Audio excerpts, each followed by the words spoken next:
This episode contains discussions of extreme violence and trauma that may be distressing to some listeners. Listener discretion is advised. You are now listening to The Survivors Series with Kyle Fields, a One Love Media production. If you or someone you know is struggling with thoughts of self-harm or contemplating suicide, please remember that help is available. You are not alone in this battle. The National Suicide Prevention Lifeline offers support 24 hours a day, 7 days a week by dialing 988 or 1-800-273-TALK. Hope exists, and there are compassionate individuals ready to listen and help.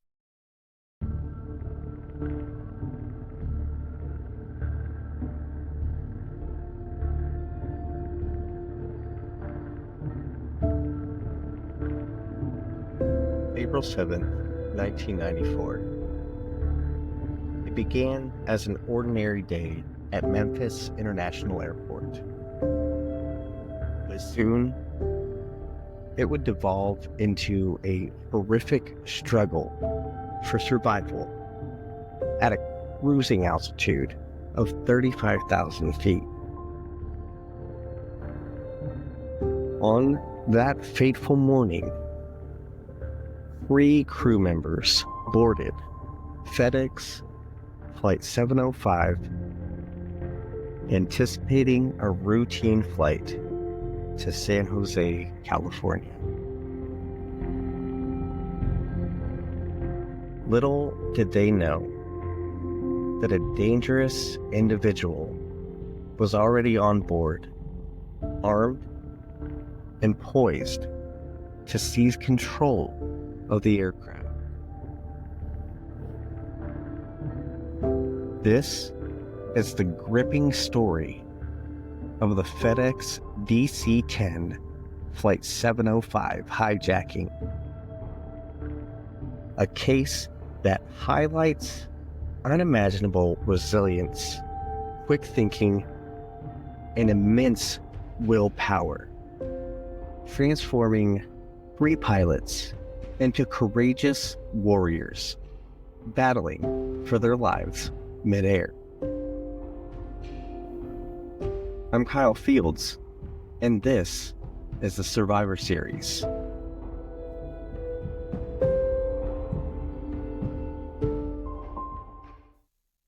Before we get into the chaos that would soon erupt in the skies, it's very imperative to meet the extraordinary men whose lives would be forever altered on that horrible day. First, I'd like to introduce you to Captain David Sanders. Captain Sanders was a seasoned pilot with more than 2 decades of flight experience under his belt. A veteran of the Vietnam War, he had faced numerous high-stakes scenarios throughout his career. However, even his extensive experience could not prepare him for the unprecedented ordeal that lay ahead. Next, we have First Officer Jim Tucker.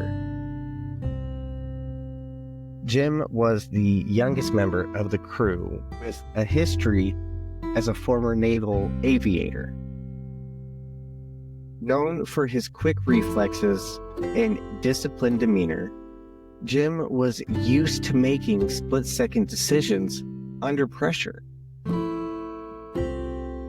In this extraordinary circumstance, his ability to think and react rapidly would become the critical line that separated life from death.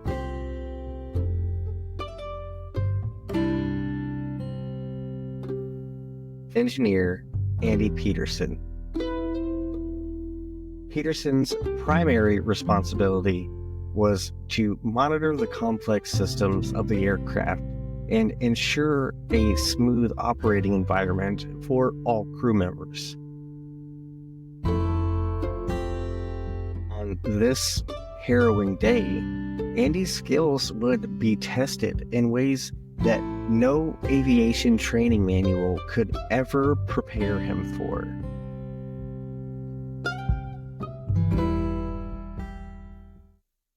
But there was a fourth individual on board that morning. Auburn Calloway, a FedEx Flight engineer who was supposed to be deadheading, meaning he was a non-working crew member taking a free ride. Unbeknownst to everyone, however, he carried an alarming secret: a hammer, a spear gun, and a twisted plan that aimed to fake his own demise by crashing the plane, hoping to leave behind a life insurance payout for his family. Calloway was about to set into motion one of the most violent hijacking attempts ever witnessed in history. Shortly after takeoff, Calloway launched his brutal assault. Armed with a hammer, he silently targeted First Officer Jim Tucker, delivering vicious blows aimed at incapacitating him. Captain Sanders and Engineer Peterson immediately leaped into action, but Calloway's ferocity was unabated. Despite being bloodied and on the brink of consciousness, Tucker mustered every ounce of strength he could, sending the aircraft into an extreme climb, causing Calloway to momentarily lose his balance and granting his crew members a critical opening to fight back.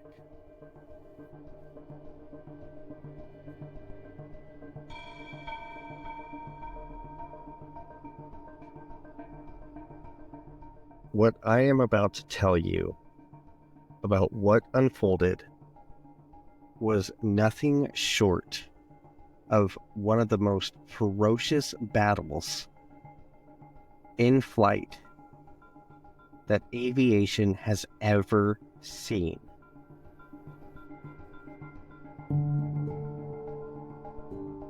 For an agonizing 25 minutes,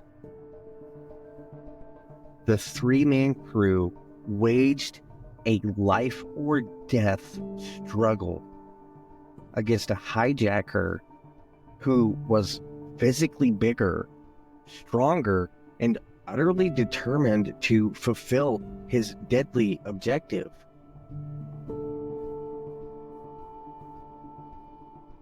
Calloway was a former martial artist, trained, calculating, and increasingly unhinged. He targeted vulnerable points on his victims with brutal efficiency. Despite sustaining multiple fractures and traumatic brain injuries, Jim Tucker fought valiantly against the overwhelming odds.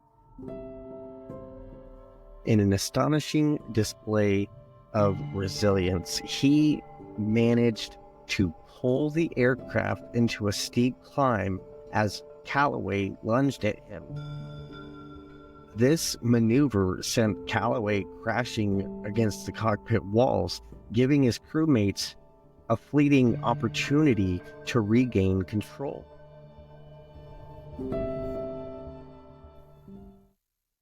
Meanwhile, Captain Sanders, with blood literally streaming from his head wounds, squared off against Calloway, grappling with him and utilizing every last bit of strength he could muster. Taking blow after blow, he refused to yield, even as pain surged through his body.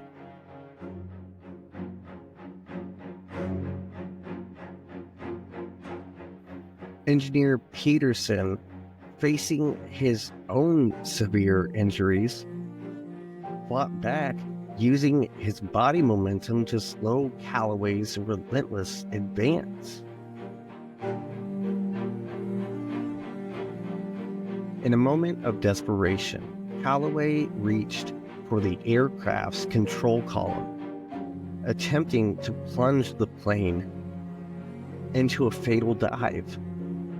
Yet, barely conscious, Tucker dug deep to pull back, defying the hijacker's intention and keeping the aircraft steady.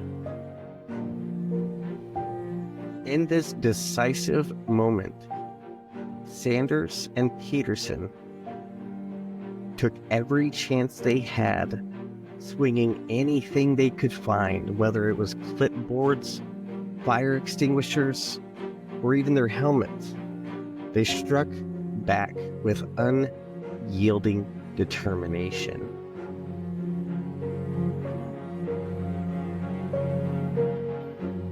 The cockpit became a battlefield, stained with blood as exhaustion loomed ever larger over them. Each second felt like an eternity filled with dread. Yet not one of them wavered. They were aware that failure meant losing their lives, and though their physical bodies were weakening, their spirits refused to surrender. Finally, after countless evasive maneuvers and nearly agonizing 30 minutes of unrelenting combat, they managed to subdue Calloway, pinning him down long enough to execute a desperate landing. With diminished visibility due to blood obscuring his vision, Captain Sanders miraculously guided the damaged DC-10 back to Memphis International Airport. The aircraft, bearing the scars of a violent struggle, came to a halt on the tarmac. Emergency crews rushed to the scene in a flurry of activity. Calloway was taken into custody with immediate effect. The nightmare had come to a close. Yet, the battle for survival had only just begun for the crew. Auburn Calloway was ultimately sentenced to life in prison without the possibility of parole. His sinister plot had failed, but it came at an unbearable price. While the crew members of FedEx Flight 705 survived the melee, the consequences of that day would be etched indelibly in their lives.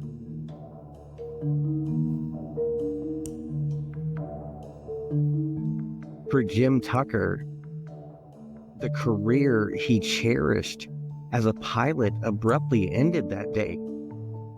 The traumatic brain injuries he suffered from the hijacking resulted in various severe neurological problems, including a debilitating stroke that left him with long-lasting impairments. Both Andy Peterson and David Sanders faced a challenging road ahead, grappling with not only their physical injuries, but also wrestling with the psychological scars that remain. Their extraordinary story served as a testament to the formidable power of human will, proving that even in the darkest moments, survival is a possibility. In the years since, the surviving crew members have become celebrated figures in the aviation community. Although they never returned to commercial flight, their bravery has been recognized in numerous ways, and their incredible story continues to serve as a beacon of inspiration, exemplifying resilience and unwavering determination.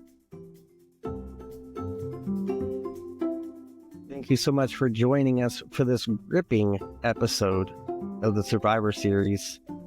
Next week, we'll be back with another remarkable story, one that obviously showcases resilience, the will to survive, and the enduring human spirit. Until then, please take care of yourselves and each other. And remember, survival is just the beginning. I'm Kyle Fields.